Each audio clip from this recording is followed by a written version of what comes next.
I had a really great relationship with the boss that I had at that time and his boss as well. And so through those moments, just showing up in meetings, giving a good perspective when you get a seat at the table, making sure you don't take advantage of those moments. You don't always need to be the loudest in the room. You don't always need to speak at the table if you're there and you're earnestly participating in what's going Yeah. on. Sometimes those moments for a big idea on how to execute come post meeting when you kind of do a recap after with everyone. And so I think just taking advantage of moments as they come your way and letting your competency shine, but Mm. not always needing to beat your chest to make it happen. So that's one of the things I think I've learned how to sit back in the pocket a bit. And it's taken time. So if anybody's watching this and you know me, and this wasn't me in your experience with me, I've grown to this at this point. With But that tone too. Doesn't yeah, that tone sound like growth? but yeah, I'm sure there were times that I wanted my ideas heard or wanted to be, the loudest in the room and make sure people recognize what I was bringing to the table. Mm. And I think now I'm very comfortable sitting back, taking information in, being quiet even in moments, and really making sure that what I'm presenting is going to be the best option out there, that it's thoroughly thought through, Mm. that I'm bringing a lot of perspective into my decision or what I'm going to be presenting. So I think those are maybe some really great ways, I would say, to make sure that you're seen in whatever kind of organization that you're in.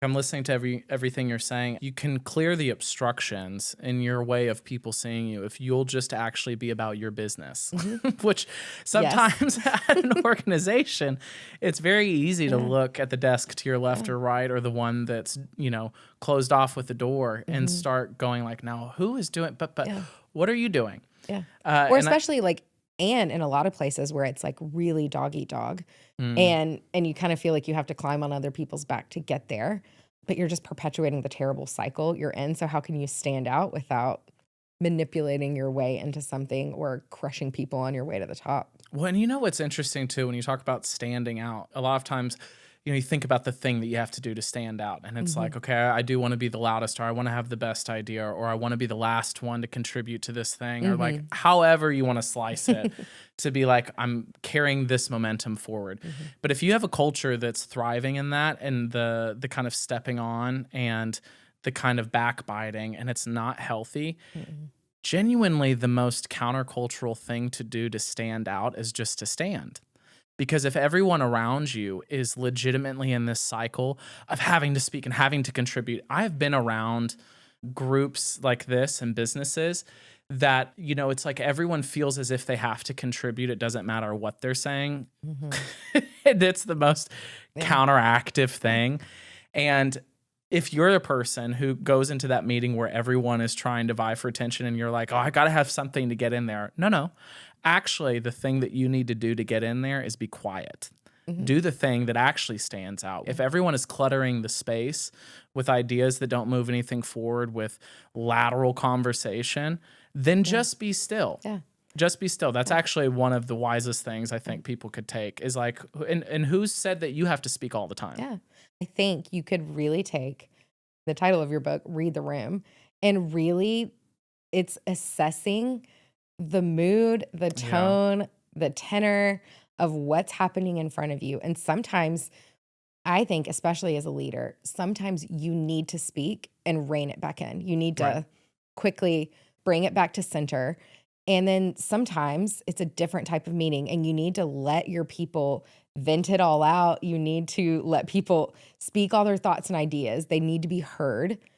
And that's just as important. And I think it's just taking the temperature of the room you're in and the purpose of the table you've been invited to, because it's not always that you need to be quiet and it's not always that you need to be Right. loud. Yeah. There's no I think, universal rule yeah, for it it. really is reading the room and knowing how to assess what's happening and what people need in that moment. Well, and even just taking that beat of what you're saying, or even feeling like, oh, I don't have to actually speak. When you give Yeah. yourself that mental break, I talked about it in Ryan and Nikki's episode. Mhm. There is this thing that actually happens where you're able to put it in front of you, whatever you're trying to figure out, whatever you're trying to source, Mhm. strategy wise or problem solving wise.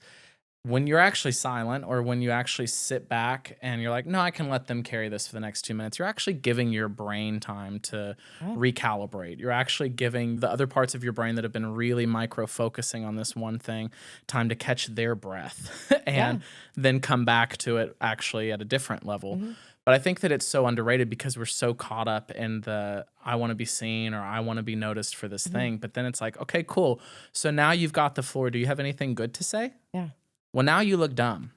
It's like, I mean, real talk, whenever you Yeah. just shoot from the hip because you feel like I need to say something here, it does so much more damage than being Yeah. silent does. Yeah. And I So think a much lot more. of times that happens if people aren't paying attention to what's happening in meetings, if people aren't aware of the conversations that are happening or not able to put two and two together.